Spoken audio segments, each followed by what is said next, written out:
What's your favorite kind of cheese?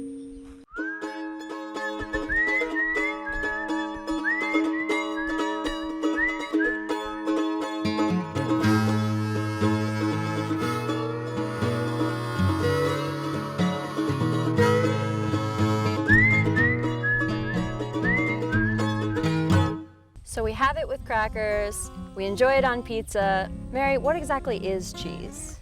It's milk's leap into immortality. It's preserving the perfect food.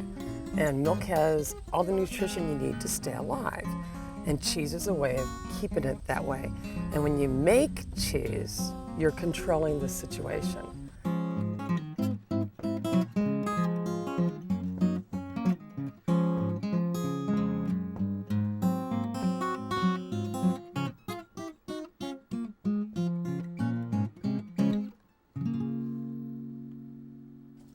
I'm Emily Noble with SPNN, and I'm enjoying a slice of delicious, award-winning sheep's milk cheese.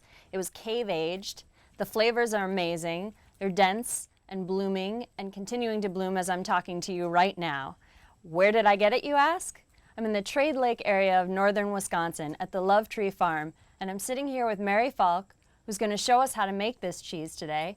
Mary, what goes into this delicious cheese? Well, that's the Trade Lake cedar. It's all sheep's milk. And the sheep are grazing on wildflowers, older grasses that are very herbal, a combination of anything out there that they can find that is northern Wisconsin. And it brings together the pollens, the molds, the yeast in the air, all together to explode in your mouth like you said it was doing. Well, we're so lucky to have you at the St. Paul Farmers Market every weekend, and I can't wait to learn how to make this cheese. Well, if you really want to learn, let's get going.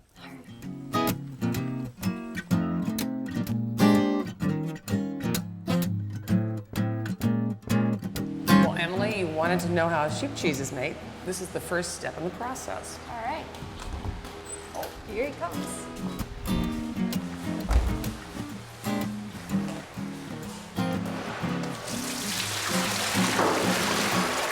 We store the milk in these 5-gallon bags in ice water. That's super, super cold, about 29 degrees. It's like a beautiful, creamy white sea. It is. Almost an ivory color, very buttery looking. Sheep's milk is the Rolls Royce of all milks.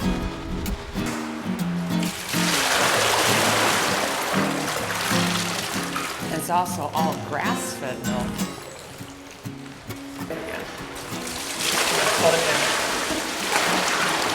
It's not a really big vat, but the high components of the milk has a lot more butter, fat, and protein than other milks, so it makes more cheese. And that will stay in the cheese? That doesn't, you don't skim that off ever? No, that's flavor. That's flavor. So this is a small vat of milk. And now what we have to do is just heat it up to the ambient temperature that I use and add the starter culture, and then we have a weight. What do you use as a starter culture? The whey from the previous batch of cheese. You get more floral flavors, and now the flavors are, I'm really happy with the flavors. It's like, yes, I knew those flavors were in there. I just knew they were there, so now they're coming out.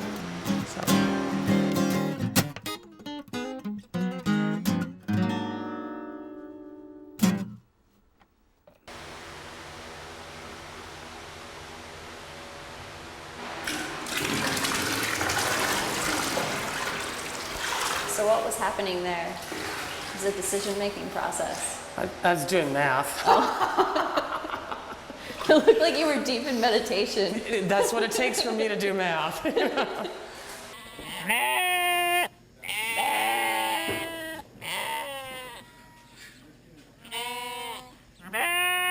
Wisconsin was known as a dairy state because we have grass here that nobody else can grow.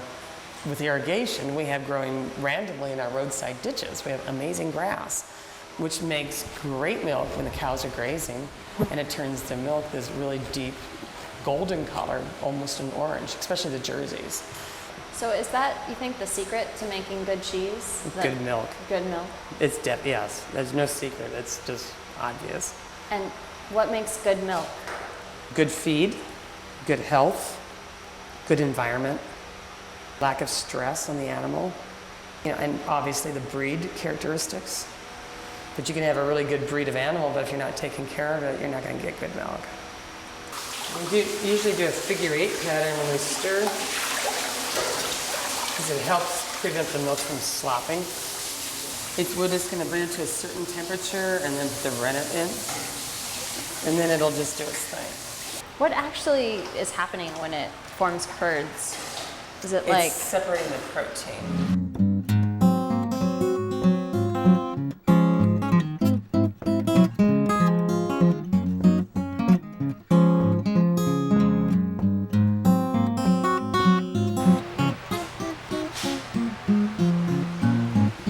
And you're going to put your finger like this, shove it in, and then point up towards you. Bring your finger up towards your face. There you go. Just a curd. Oh, it's like Like, gelled all the way through. yeah, just silky custard.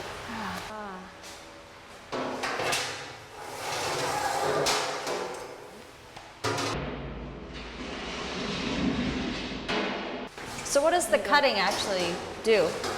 It releases the whey from the curd so it can separate.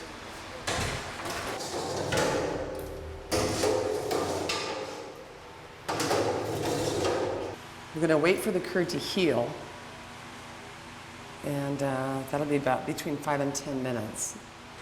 Okay, we've waited for the curd to heal. I want to show you what it's doing. There's a little fine membrane has formed along the edge, here and here. And if you look close, it looks like the lining of an eggshell liner, and that's going to help the cheese get through the cook and not fall apart. That's what healing does for the curd. Okay.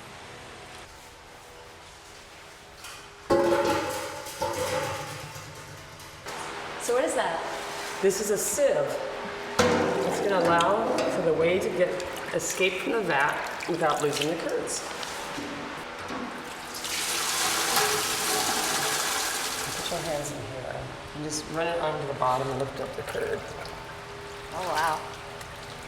Feel different than last time, Yeah, it's very soft. but still, it's Incredibly soft. just gently break it up.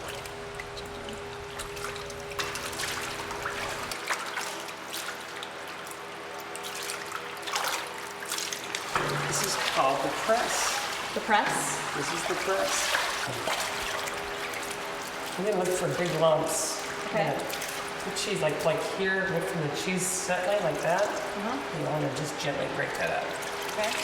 And we're gonna stack them in there. Or just stack. How full? Yeah, add just as full as you can. But don't press it. Okay. Just you're gonna let the weight of the cheese curd press it. I see. And the more fluid that goes through there, the better.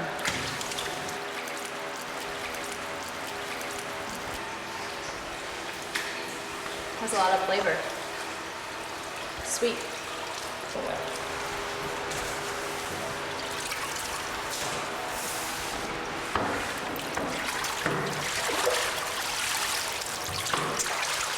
Guess what batch number this is that you're helping with? 13? Correct.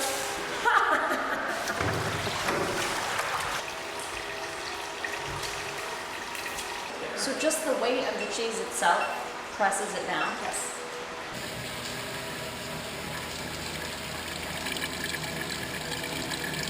It's amazing how that's holding together. Is it Isn't that something? Well, yeah, it's still really gentle. delicate tender. touch? Yeah. I got it, and I have really big hands. You gotta be fast. when you do it. Cheesemaker hands. Yeah.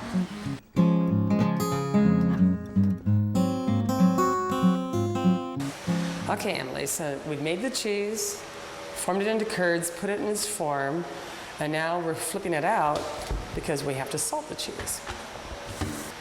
Is that salt gonna get in there? Or? You bet. This is dry salting. It creates the finest rind on cheeses. Best way to salt a cheese. It just. The world diffuses. wants to come into balance, and when we put salt on the cheese goes, oh, I gotta get my extra moisture out of me. because it wants to balance the calcium and everything with what the salt is and all this other stuff. And so the end result is that it pulls the whey, any extra whey, out of the cheese. So the And- salt goes in and the moisture comes out. Exactly, but when it does that, the outer cells of the cheese shrink as the whey pulls out, and that creates the rind of the cheese. So you can't really get a good rind without salting the cheese. The drier the cheese, the easier it is to age out for a longer period of time. So, and this is also what protects the cheese from The spoilage? rind, yep, the rind holds the moisture in that the cheese needs Okay. and creates its own little package for it. And it protects it from many things.